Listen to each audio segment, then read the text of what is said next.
Alright, so finally this one feels good. I've been sorting through all the possums recently and haven't had any really worthwhile catches. Had some canines in the area of my sets, but nothing committing to come in and work the sets and actually get anywhere close to my pan. So this is a pretty good rut buster here. Feels good. Looks like a decent fox. Good fur on it. Should be primed up. But the location of this one, it's on this trail we have running up next to this field. Big wide open field, and obviously got some weeds here in between the trail and the field. But good travel location. And then right here we have an old abandoned building, and if you see anything like this is, for some reason, red foxes like to kind of den up maybe underneath them. They really like these old abandoned buildings, so it's always a good place to set a canine trap right next to those. This one, I had it was a dirt hole set, but I just recently rebedded it, like maybe within the last week or so. I'll look up my notes and see exactly what I did at this set, but rebedded it with the Mark Zagger bedding method, and that's just a little bit more weatherproof. And we got freeze, thaw, rain, snow, whatever, and those sets continue to produce even in that. So this is a good one. This area really smells. These red fox, they smell sometimes as bad as a skunk, and that's really good for a remake. So I'm gonna get this guy taken care of and get this set remade, go down the line, see if we have anything else. Went and checked those other traps. Didn't have anything in them. I had one tripped, but I think it was a deer. So reset those, and I'm back to do a remake on this one. So basically, first I just pick up some of this loose grass, pile it behind the dirt hole, open up that dirt hole, so I create a little backing there that they won't work it from the wrong way. So now I'll kind of show you what I mean by this Mark Zagger bedding method. And what I use is a piece of wax paper. You can crinkle it up a little bit if you want. Kind of takes away the sound of it if they're stepping on it, but I usually don't worry about it too much. So take that, you want the waxy side up, shiny side up, that keeps the water from penetrating into it. And I just cut a little notch here. You want it cut to the width. The width is going to be just shy of, you want it to fit in between the jaws there, and then the length is going to be longer than the jaws because you want it to tuck underneath of those. So I take these ears and I kind of stick them underneath the fixed jaw, and then I bring this one around underneath the loose jaw. I'm going to do that off camera and then show you what it looks like.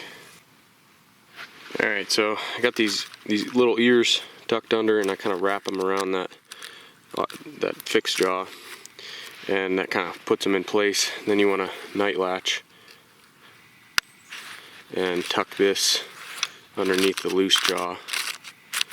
And you can do that after you actually bed the trap, but when I'm bedding it, I want to push the fixed jaw up against these two ears and get those squished into place. And then once I do that, I can lift up this, pull that tight and flat, and then jam that loose jaw down into the dirt there. So that's the idea, and I'll do that off camera again and show you what it looks like. Got this trap bedded now, and basically the key to this is you want to cut almost a perfect trap bed that matches your jaws, and then I like to push and pound that dirt up against those jaws to wedge that trap into place. And as you can see, there's absolutely no movement. That is a nice solidly bedded trap. I like to leave my levers exposed so that I know that there's nothing in the way of those closing that trap up. This wax paper on top, it'll shed water away from your pan, keeps dirt and anything else away from getting under your pan. And then we're going to put a layer of cut grass over top. And I just use scissors. So I always pick dead grass, cut that up about maybe 2 inches long, and put it over top. I'll show you what that looks like. But I really like this bedding method, especially here in Pennsylvania. We got freeze, thaw, rain, tons of rain. We get lake effect snow, so this keeps your trap working in almost all those conditions, and really struggled with that in the past. And I've already been able to see this year that in all this freeze thaw, you can just leave the trap there and know that it's gonna still perform if an animal comes by. So pretty happy with this method, and I'll show you what it looks like when it's completely finished. Here it is remade, and as you can see, I use that really dry grass. Doesn't have any moisture in it, and it actually doesn't even pick up much moisture when it rains.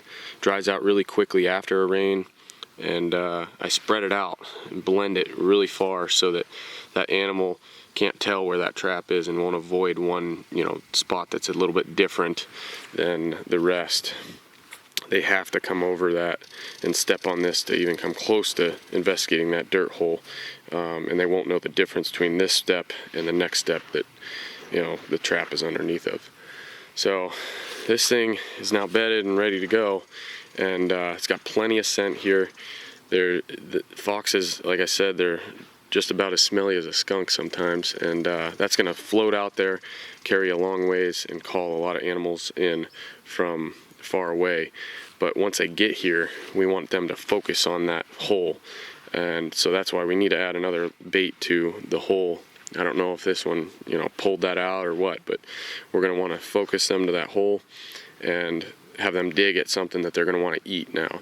So this is one of the best sets. You get this fox remake, skunk remake set, and this should hopefully will produce a coyote relatively soon, and if it does, you'll be seeing that for sure. But anyway, I'll get this baited, and make sure you get out there and be one with the outdoors. Thanks for watching.